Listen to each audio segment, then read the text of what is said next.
Hi, I'm Kevin, And I'm Amanda. and we are serving up. All that jam.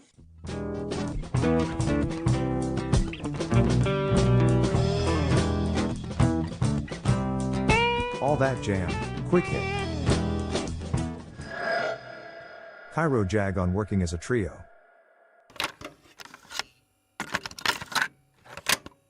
How do you navigate the creative process as a band while maintaining a cohesive musical vision, but allowing individual expression?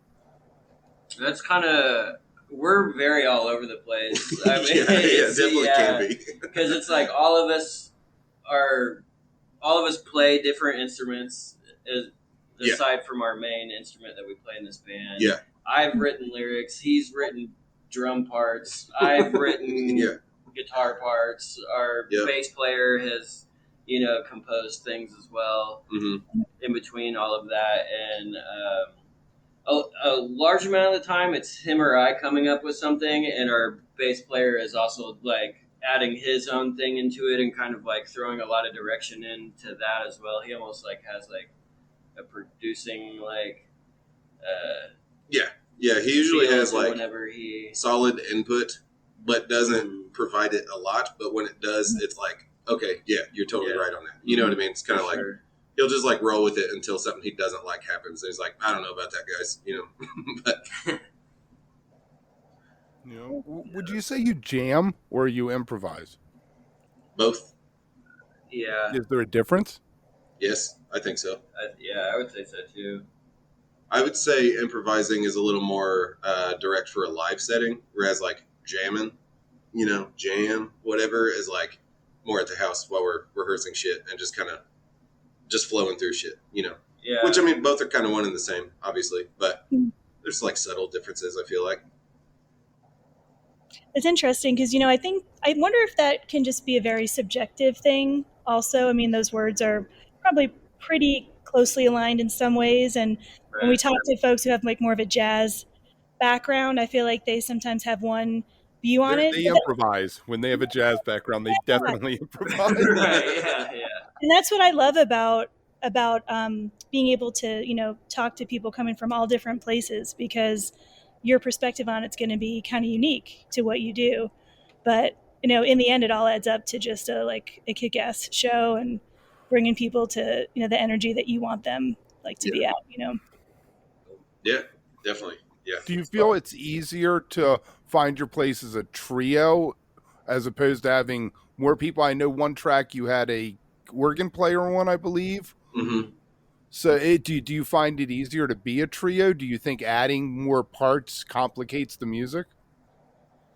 Yes and no. I think. Yeah, I think there's ways that it like creatively like it. We have to find ways to getting over a problem, and the solution makes our sound be more creative. Yeah, I think that's an important thing about being a three piece, is always trying to like figure out how we sound bigger as just three people. Yeah. But then again, it is always fun to just like bring people in every now and again and get like a fresh like brain to kind of kick stuff around with. For sure. Like we had an auxiliary percussionist for a little while that was playing live with us for a string of shows, and that was fun, because it would kind of introduce new layers of stuff that we'd never I guess like projected the song to have, but allowed us to just kind of like feel things differently while playing. And then same with having an organist, playing with us for a minute too, is it kind of keeps things fresh, but at the same time it's like once they're gone, that was fun for a minute, but then we're back to a three piece and it's back to like, all right, cool. We don't. I'm glad to hear that. When Government Mule, when Woody died, and they added the keyboard player and they added the new bass player, I've seen them once since then, because it ruined what it was. That power, ZZ Top, Zeppelin, the history that goes with the big rock and roll trio thing. Yeah, that always kind of feels the way with us. The same with us too. It's like we are a three piece, and there's like it's always going to be that way, and it's fun to like play around for a minute. Occasionally a satellite member or something, come in and out every once in a while. Yeah, I noticed that on Bandcamp you have a live recording, and I noticed, I think it's the last track, you have somebody on organ, but I think the rest of it is just the three of you. So I can definitely see, how that works for sure. Right. Yeah. And those last 3 tracks on that were just, I guess, quoting jamming, from the house, like we record at my place. But yeah, those 3 tracks were all just improvised jams, and then, the first half of the record is from a show we did last year. But Oh, nice. So Jams from the Castle, is that the Castle? Yep. That is Jag Castle. Yeah. Very cool. All right. So I see it's volume 1. Is there a volume 2? Maybe. We'll see. Yeah, All right. probably. Yeah, I would imagine we did it that way, so we'd have that opportunity to have more. So Yeah, we like record everything that we do, and we usually almost start out like every single one of our practices with like a long, just like free jam, improvised like session. So, and that's where those all came from. So there's hundreds more of them on a hard drive already. Oh yeah. None of that stuff that on those 3 tracks, it's literally just random shit, that we played back. That was kind of cool. It was like, yeah, fuck it, throw it on, Yeah. But, yeah. Absolutely.